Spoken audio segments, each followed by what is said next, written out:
Bismillahirrahmanirrahim. Assalamualaikum warahmatullahi wabarakatuh. Waalaikumsalam warahmatullahi wabarakatuh. Memang nampaknya lagi kenyang makan dari bubur. Ya Pak. Jadi ulang lagi ya Pak. Bubur-bubur ikan lele yang jawab salam masuk surga le. Assalamualaikum warahmatullahi wabarakatuh. Waalaikumsalam warahmatullahi wabarakatuh. Innal hamdalillah nasta'inuhu wa nastaghfiruhu wa nu'minu bihi wa natawakkalu 'alayhi wa na'udzu billahi min shururi anfusina wa min sayyiati a'malina. Man yahdihillahu fala mudilla lahu wa man yudlilhu fala hadiya lahu. Ashhadu an la ilaha illallah wa ashhadu anna sayyidana wa maulana Muhammadar Rasulullah. Allahumma salli ala sayyidina Muhammad wa ala ali sayyidina Muhammad. Qala Allah ta'ala fi kitabil karim. Bismillahirrahmanirrahim. Ya ayyuhalladzina amanu kutiba alaykumus shiyam kama kutiba 'alal ladzina min qablikum la'allakum tattaqun. Jadi yang saya hormati kepala desa beserta stafnya, yang saya hormati Bapak Imam, seluruh stafnya, dan yang saya hormati Ketua DKM, seluruh stafnya, dan yang saya cintai bapak-bapak, ibu-ibu yang dimuliakan oleh Allah Subhanahu wa taala. Oh Pak, nampaknya kalau pakai bahasa Indonesia terlalu formal beda. Dan tu dengan ceramah aku kalau biasanya pakai bahasa Indonesia aku bawa matu beda. Jadi aku sedikit-sedikit kelak akan menyampaikan pakai bahasa awal jadi juga, pakai bahasa Indonesia jadi juga. Boleh Pak? Boleh Bu? Bapak-bapak, ibu-ibu yang dimuliakan oleh Allah Subhanahu wa taala, mari kita sama-sama bersyukur kepada Allah Subhanahu wa taala karena Allah Subhanahu wa taala telah sampaikan umur kita, yang mana di bulan ini adalah bulan yang sangat mulia, bulan yang penuh dengan keberkahan, syahrul Ramadan, yaitu bulan Ramadan, yang mana kita di 3 bulan yang lalu kita berdoa kepada Allah Subhanahu wa taala, Allahumma barik lana fi Rajab wa Sya'ban wa ballighna Ramadan. Allahumma barik lana fi Rajab wa Sya'ban. Ya Allah, berkatilah umur kami di bulan Rajab dan di bulan Sya'ban, wa ballighna, dan sampaikanlah umur kami fi Ramadan, di bulan Ramadan. Jadi alhamdulillah bapak-bapak, ibu-ibu yang dimuliakan oleh Allah Subhanahu wa taala, doa waktu sama-sama telah dikabulkan oleh Allah Subhanahu wa taala. Jadi semoga Allah Subhanahu wa taala memudahkan segala langkah kaki kita, memudahkan segala urusan kita, sehingga kita bisa berbadan sehat jasmani dan rohani, sehingga kita bisa beramal di bulan Ramadan full 1 bulan ini. Amin. Amin ya rabbal alamin. Salawat rangkaikan salam atas junjungan Nabi besar kita, Habibina wa Syafi'ina, yakni Nabi Muhammad sallallahu alaihi wasallam. Allahumma salli ala Sayyidina Muhammad wa ala ali Sayyidina Muhammad. Bapak-bapak, ibu-ibu yang dimuliakan oleh Allah Subhanahu wa taala. Jadi sebelum ceramah Pak, mau nak kasih tahu, sebenarnya malam itu kok bukanlah jadwal lampu sebenarnya. Jadwal lampu sebenarnya 9 Ramadan itu. Sebenarnya jadwal untuk malam itu adalah Ustaz Hussein, yang kalau tahu itu Ustaz Megi. Tapi beliau sedang ada hajat, tapi beliau sedang ke Padang. Jadi tukarlah. Dan jual lampu dia ambil teruskan lagi. Jual-jualnya beliau, aku lah yang sendiri. Jadi minta maaf ya Pak, kalau misalnya kurang persiapan dari aku. Lalu tadi itu memang mendesaknya, kejut dah kan. Jadi bapak-bapak, ibu-ibu yang dimuliakan oleh Allah Subhanahu Wa Taala, saya ini ceramah atau kultum kuliah 7 menit yang bertema 3 pembagian dalam bulan Ramadan. Jadi bapak-bapak, ibu-ibu yang dimuliakan oleh Allah Subhanahu Wa Taala, perlu awak ketahui bersama bahwasanya Ramadan itu dibagi 3 oleh Allah Subhanahu Wa Taala. Apa baik?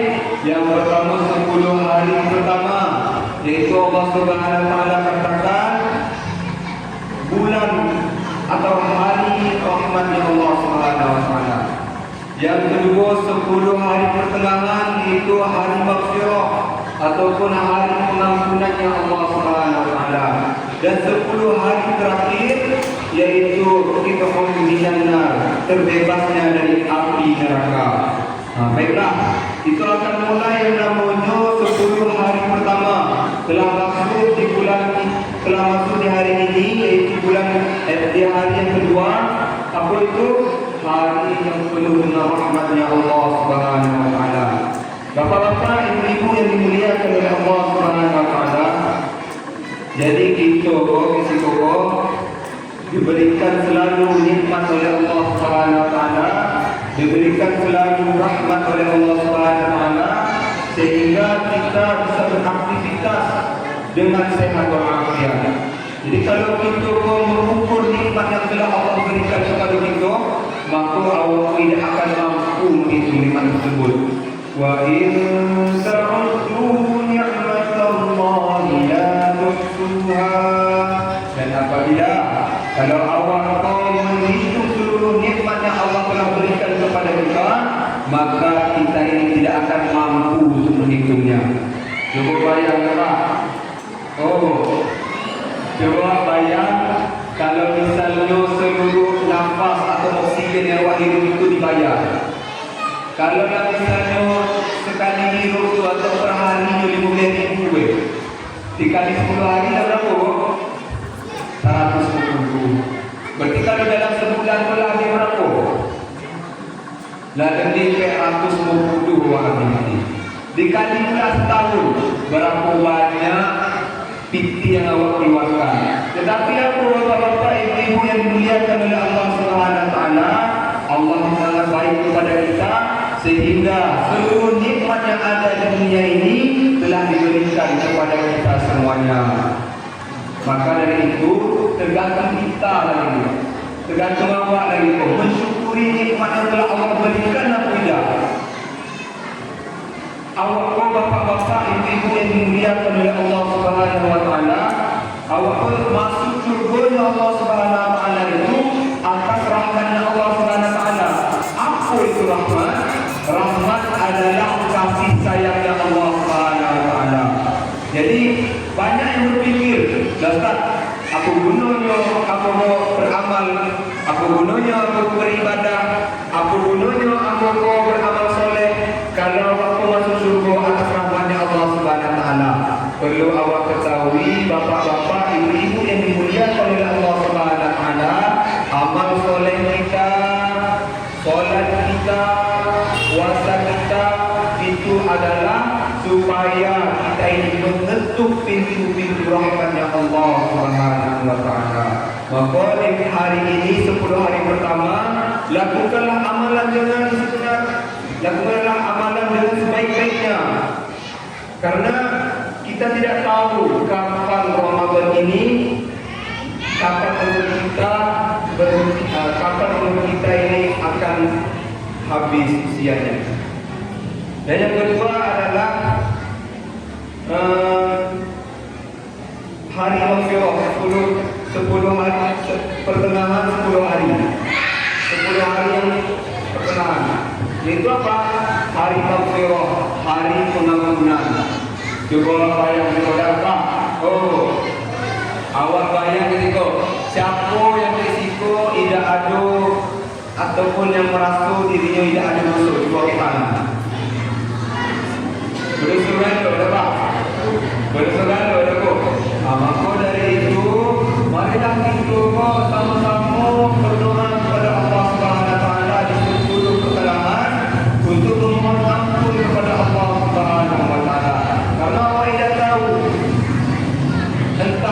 dosa mana yang awak lakukan. Dan juga perlu awak ketahui bapak-bapak ibu-ibu yang dimuliakan oleh Allah Subhanahu wa taala, innallaha yuhibbut tawwabin wa yuhibbul mutatahhirin. Allah Subhanahu wa taala itu mencintai orang-orang yang bertobat. Allah Subhanahu wa taala itu mencintai orang-orang yang dalam bertobat kepadanya. Jadi kalau misalnya orang bertobat, tobat inilah amalan pertama yang dihisab oleh Allah Subhanahu wa taala. Sebelum kita melakukan amalan seperti solat, kita melakukan istighfar dulu kepada Allah Subhanahu wa taala. Setelah kita solat, maka kita beristighfar dulu kepada Allah Subhanahu wa taala. Cuba fikir, apakah solat itu berdosa? Tidak, tetapi istighfar ini adalah supaya diri kita ini suci sehingga doa kita dikabulkan oleh Allah Subhanahu wa taala. Yang ketiga adalah fitrun minan nar. 10 hari terakhir itu adalah pembebasan dari api neraka. Jadi di 10 hari terakhir nanti ada amalan khusus yang telah diberikan oleh Allah Subhanahu wa taala kepada umat Islam, yaitu apa? Beriktikaf. Yang mana yang laki-laki iktikafnya di masjid, yang perempuan iktikafnya di rumah. Ada kalau untuk perempuan itu ada mihrab namanya. Mihrab itu tempat khusus kita beribadah. Saya kan coba misalnya sediamnya ke teras itu terus kan, maka lakukanlah iktikaf di situ. Kita berdoa kepada Allah Subhanahu wa taala sehingga kita diberkahi oleh Allah Subhanahu wa taala. Ustaz, amuna leida iko na iktikaf di masjid. Siapa tu cara bisa? Tidak apa-apa Bapak Ibu. Boleh kita niatkan maghrib tadi masuk melangkah masjid. Setelah itu baca doa iktikaf. Nawaitu iktikaf fi hadhil masjid sunnatan lillahi ta'ala. Setelah itu awak solat isya, setelah itu mendengarkan ceramah, solat tarawih dan masjid, maka itu telah dikatakan iktikaf. Dengan syarat apa? Jangan merokok untuk bapak-bapak. Dengan syarat apa? Yang ibu-ibunya jangan muntah. Cukup mendengarkan ceramah ataupun berzikir kepada Allah Subhanahu wa taala. Maka kalau awak nanti itu, maka awak telah termasuk orang-orang yang beriktikaf. Mudah-mudahan amalan awak segala risiko diterima oleh Allah Subhanahu wa taala. Jadi sebenarnya aku aku dah pantinya dengan ceramah. Yang pertama, tengok ibu-ibu kau takut tu, ni kan? Bagi bapak-bapak juga risiko. Karena risiko masih kurang ilmu, jadi mohon maaf kepada Allah Subhanahu wa taala dan mohon maaf pun kepada seluruh jamaah. Karena memang sebetulnya kurang persiapan, tapi yang punya ustaz kan kuliah oleh itu naya dah. Bisa dan bisa harus siap. Dan kalau datang ke situ tadi kau, masya-Allah luar biasa. Itulah kenikmatan bagi awak tadi dah. Awak ke situ bisa beribadah dengan baik. Aku tadi pas lewat ke situ tiba-tiba tanpa aku ketahui datanglah musibah yang kurang kau kecelakaan. Jadi terfikirlah dalam pikiran aku tadi kau lima orang kecelakaan tadi itu. Bapak-bapak, ibu-ibu yang dimuliakan oleh Allah Subhanahu wa taala, mari kita sama-sama di bulan Ramadan itu meningkatkan amal ibadah itu. Mari kita sama-sama selalu memakmurkan masjid itu sehingga di Ramadan itu kita bisa mendapatkan keberkahan, sehingga kita disikokoh mendapatkan kemuliaan. Ada satu amalan lagi bapak-bapak, ibu-ibu yang dimuliakan oleh Allah Subhanahu wa taala. Apa itu? Amalan yang sangat mudah dikerjakan, yaitu bersedekah. Jadi di bulan Ramadan itu marilah kita sama-sama bersedekah. Dan juga mari kita sama-sama membantu program masjid, membantu atau untuk takjil bersama, buka bersama. Kita bikin program buka bersama. Kenapa? Kalau kita memberi orang berbuka, maka kita akan mendapatkan pahala sama seperti orang yang melakukan puasa tersebut. Semoga Allah Subhanahu wa taala menerima seluruh amalan kita. Mungkin itu saja yang bisa saya sampaikan. Apabila saya ada kepada Allah yang